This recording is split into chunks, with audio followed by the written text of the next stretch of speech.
मुंबई शहरापासून काही किलोमीटरच्या अंतरावर हा तुंगारेश्वर महादेव मंदिर जो एका घनदाट जंगलात बसलेला आहे. पावसाळ्यात इथं येणं म्हणजे एक वेगळाच अनुभव असतो. धुके, ओलसर रस्ता, छोटे धबधबे आणि हिरवगार निसर्ग पाहायला मिळतो. पण पावसाळ्यात इथे पोचणं इतकं सोपं नाही. तुम्हाला जंगलातून ट्रेक करावा लागेल, जिथे रस्ता घसरडा होतो आणि सतत निसर्ग तुमची परीक्षा घेते. आजच्या या ब्लॉगमध्ये आपण पूर्ण ट्रेक पाहणार आहोत. तर सुरू करूया हा सुंदर आणि ॲडव्हेंचरियस प्रवास. तर गुड मॉर्निंग मित्रांनो, कसे आहेत? बरेच ना? स्वागत आहे आपल्या एका नवीन ब्लॉगमध्ये. तर मित्रांनो, आज आपण एका अशा जागेत भटकणार आहोत ज्याचं नाव आहे तुंगारेश्वर मंदिर. तर तुंगारेश्वर मंदिरला आज आपण एक्सप्लोअर करणार आहोत. आणि आता पाऊस पण खूप पडत आहे, पण तरी पण आपण आज त्याला एक्सप्लोअर करू आणि मी तुम्हाला सर्व इन्फॉर्मेशन देण्याचा प्रयत्न करेन. तर मग चला, मग या व्हिडिओला आपण इथे सुरुवात करूया. Let's go.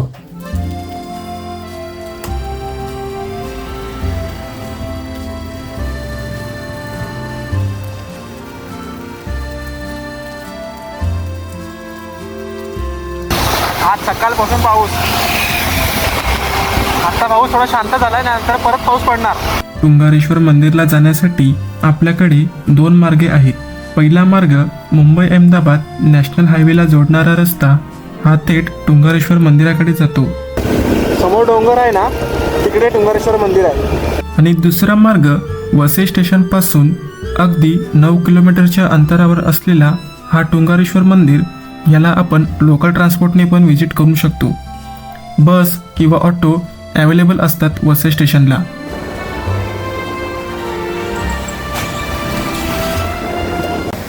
तर मित्रांनो, आपण आतमध्ये पोहोचलो आहे आणि पुढे पार्किंग आहे आणि मागे पण पार्किंग आहे. पण मागे जर पार्किंग केली तर आपल्याला थोडंफार चालावं लागेल. इथे आपल्याला चांगलं नदी पाहायला भेटते. पुढे जसं आपण जाऊ, आतमध्ये रस्ता या साईडला आहे आणि पुढे एक मंदिर आहे. आपण पहिला पुढे जाऊ आणि तिथंच आपला रस्ता आहे. महादेवांचा मंदिर वरतीच आहे. मग निघूया आपण इथून. मंदिरापर्यंत जाण्यासाठी आपल्याला 4 ते 5 किलोमीटरचा प्रवास करावा लागतो. आणि जर का आपल्याकडे व्हेकल नसल्यास तर आपण 30 ते 40 मिनिटाचा ट्रेक करून महादेवांच्या मंदिरापर्यंत पोहोचू शकतो.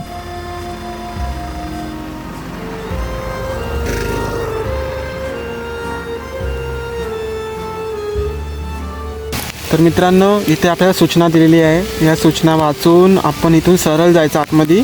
मंदिराकडे जात असताना इथे आपल्याला जंगलाचा प्रभाव पाहायला मिळतो.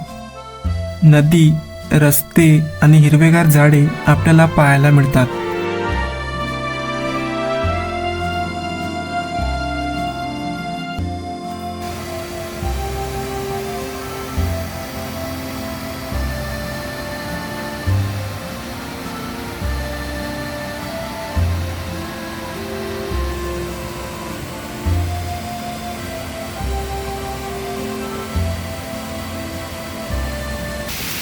एक कुत्रा आहे, तो माकडला देतो वैताग.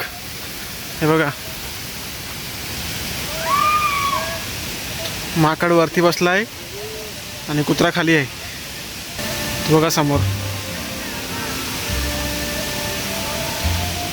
ना, हा तर चालला, तो उतरला परत खाली. जाऊया जरा जवळ.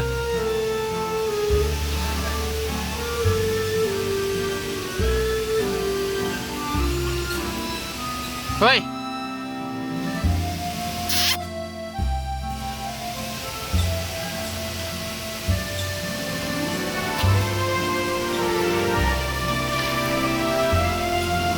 श्रावण महिना आणि महाशिवरात्रीला हजारो भाविक दर्शनासाठी येतात.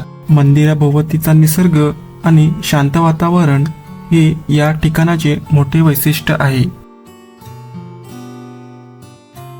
मित्रांनो, पाऊस पडणार आहे. आपल्याला फटाफट लवकरात लवकर मंदिरात पोचावं लागेल. पाऊस खूप जोरात येणार आहे.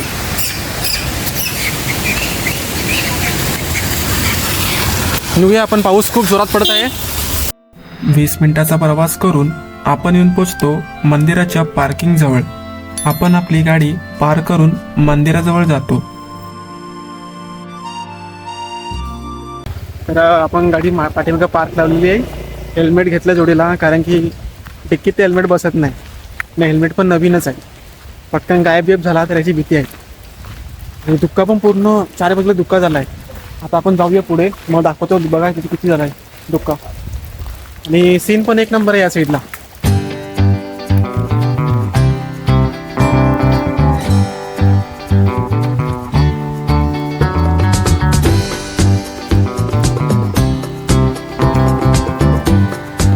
बघा एकदा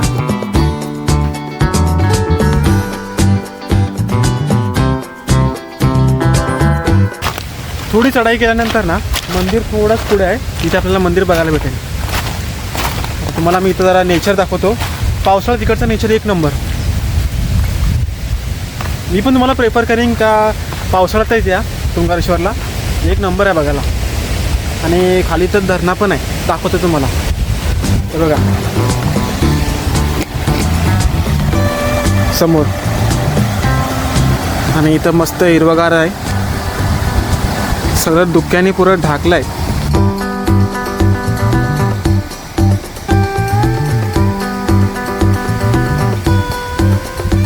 आता मंदिर समोर तिथं राहिला, आपल्याला इथून जायचं आहे. थोडासा चालत चढत इथून मग खाली जायचं आहे.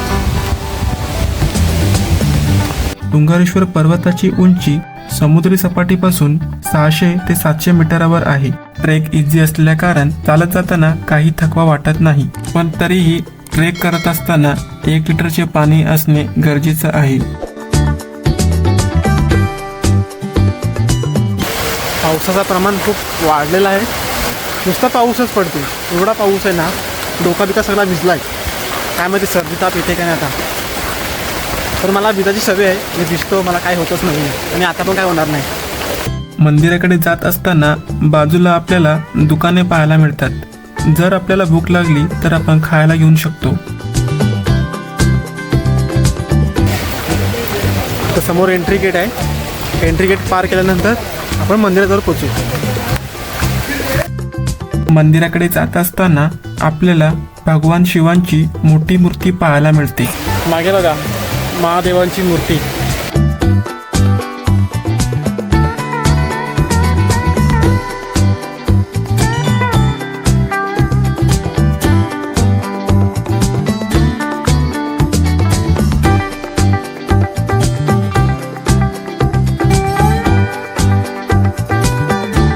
इथून आतमध्ये एंट्री गेट आहे, जाऊया इथून आपण आतमध्ये. स्थानिक लोककथेनुसार या परिसरात तुंग नावाचा एक बलवान राक्षस होता. तो ऋषीमुनी आणि गावकऱ्यांना त्रास देत होता. लोकांनी भगवान शिवांची प्रार्थना केली. त्यानंतर भगवान शिवांनी राक्षसाशी युद्ध करून त्याचा पराभव केला. मृत्यूपूर्वी तुंग राक्षसाने भगवान शिवांची क्षमा मागितली आणि विनंती केली की या स्थानला माझ्या नावाने ओळख मिळावी. भगवान शिवांनी त्याची विनंती मान्य केली आणि या स्थानला तुंगारेश्वर असे नाव पडले, अशी स्थानिक श्रद्धा आहे. इथे काढली आपण चप्पल आणि जाऊया आपण आता आतमध्ये दर्शन घ्यायला.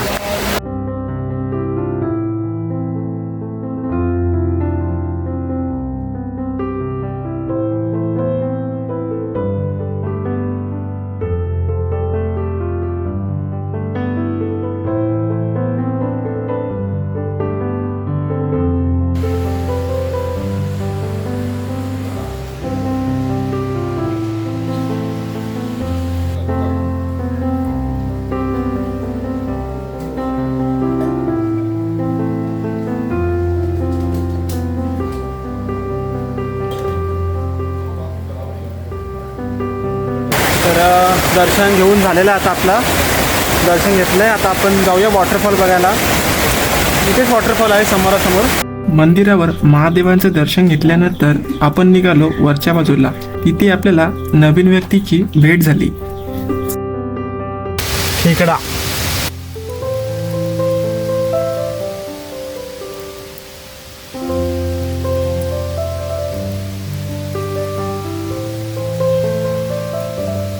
खेकडाशी आपण भेट घेतली. आपण पुढे जाऊया.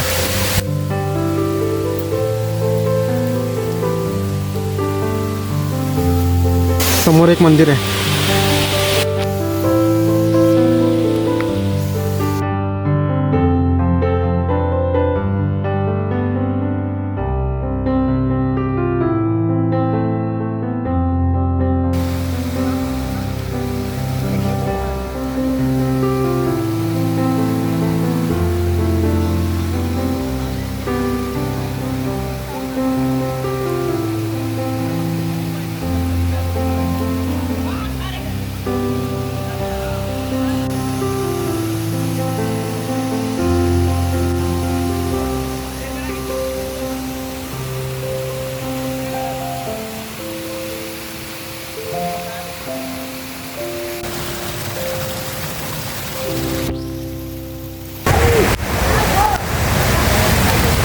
हा आता पाठीमागं लेक राहिला आणि लेकच्या जसं आपण पुढे आलो वॉटरफॉल लेकच्या जसं आपण पुढे आलो इथे आपल्याला पायऱ्या बघायला भेटतात.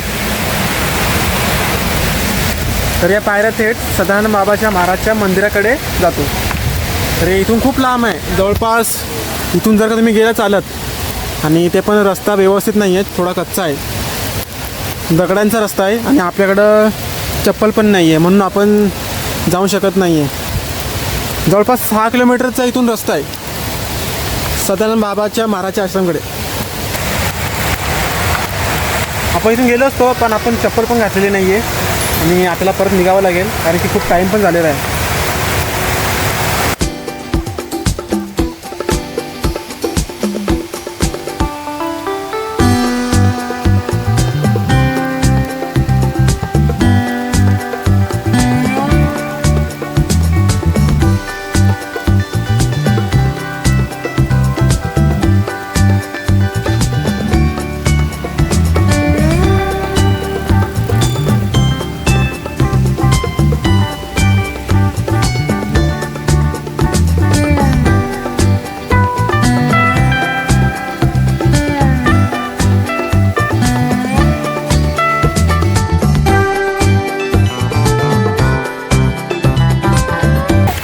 तर मित्रांनो या ब्लॉगला इथे आपण आता एंड करतो.